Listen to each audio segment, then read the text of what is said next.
میر رضا علی case میں ایک بار پھر اہم پیش رفت سامنے آئی ہے اور یہ معاملہ صرف ایک نوجوان تاجر کی پراسرار موت کا کیس نہیں رہا، بلکہ سندھ پولیس کی تفتیش، فرانسک شواہد اور پورے نظام انصاف کے لیے ایک بڑا سوال بن چکا ہے۔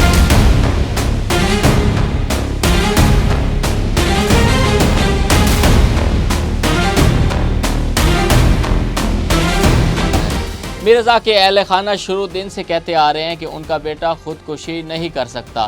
دوسری طرف ابتدائی تفتیش اور پہلی پوسٹ مارٹم رپورٹ سے خودکشی کا تاثر سامنے آیا تھا۔ پولیس کی جانب سے یہ بھی کہا گیا ہے کہ تفتیشی افسران کو بڑی حد تک یقین ہے کہ میر رضا نے اپنی جان خود لی، جبکہ خاندان اس موقف کو ماننے کے لیے تیار نہیں تھا۔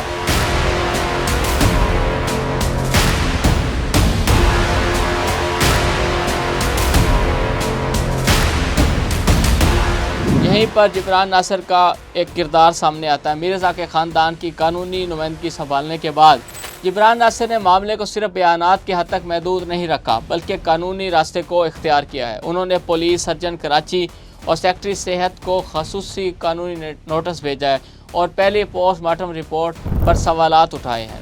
اس کے بعد عدالت سے قبر کشائی کی اجازت حاصل ہوئی اور میڈیکل بورڈ بنانے کا حکم دیا گیا، لیکن یہاں بھی معاملہ آسان نہیں تھا۔ میڈیکل بورڈ کی تشکیل پر تنازع پیدا ہوا، ارکان کی تبدیلی کے الزامات سامنے آئے اور قبر کشائی مؤخر کی گئی۔ جبران ناصر نے اس مرحلے پر بھی خاموشی اختیار نہ کی۔ مسلسل قانونی اور عوامی دباؤ کے بعد خصوصی میڈیکل بورڈ تشکیل دیا اور بالآخر وہ بحال ہوا اور پھر میر رضا کی قبر کشائی کی گئی۔ 8 رکنی میڈیکل بورڈ نے کارروائی مکمل کی۔ جبران ناصر نے بورڈ کے سامنے 14 اہم سوالات رکھے، جبکہ متعدد نمونے مزید تجزیے کے لیے بھی بھیجے گئے۔ اب انہی فرانسک اور میڈیکل شواہد سے یہ بات سمجھنے میں مدد مل سکتی ہے کہ میر رضا کے ساتھ حقیقت میں ہوا کیا تھا۔ دوسری طرف تفتیش بھی مزید آگے بڑھی ہے۔ میر رضا کی شرٹ سے بھی مبینہ طور پر کسی دوسرے شخص کے پسینے کے نشانات ملنے کی بات بھی سامنے آ رہی ہے، جبکہ جسم سے حاصل کیے گئے دیگر شواہد کا بھی فرانسک تجزیہ کیا جا رہا ہے۔ گیسٹ ہاؤس جہاں سے یہ لاش ملی تھی اسے سیل کر دیا گیا ہے اور وہاں کام کرنے والے افراد سے بھی تفتیش کی جا رہی ہے۔ میر رضا کے موبائل فون کا ریکارڈ بھی اہم ہو گیا ہے۔ موت سے پہلے اس نے مختلف افراد سے فون پر بات کی، جبکہ آخری پیغامات موصول ہونے کے باوجود ان کا جواب نہیں دیا گیا۔ اب تفتیشی ٹیم ان آخری رابطوں کو بھی کیس کی کڑیوں سے جوڑنے کی کوشش کر رہی ہے۔ اور یہاں ایک بات جبران ناصر کے بارے میں ضرور کہنی چاہیے، کسی بھی وکیل کی اصل آزمائش صرف عدالت میں دلائل دینا نہیں ہوتی۔ اصل امتحان اس وقت ہوتا ہے جب ایک خاندان اپنے پیارے کی موت کے بارے میں سوالات لے کر آپ کے پاس آئے اور ریاستی اداروں کا موقف اس خاندان کے موقف سے مختلف ہو۔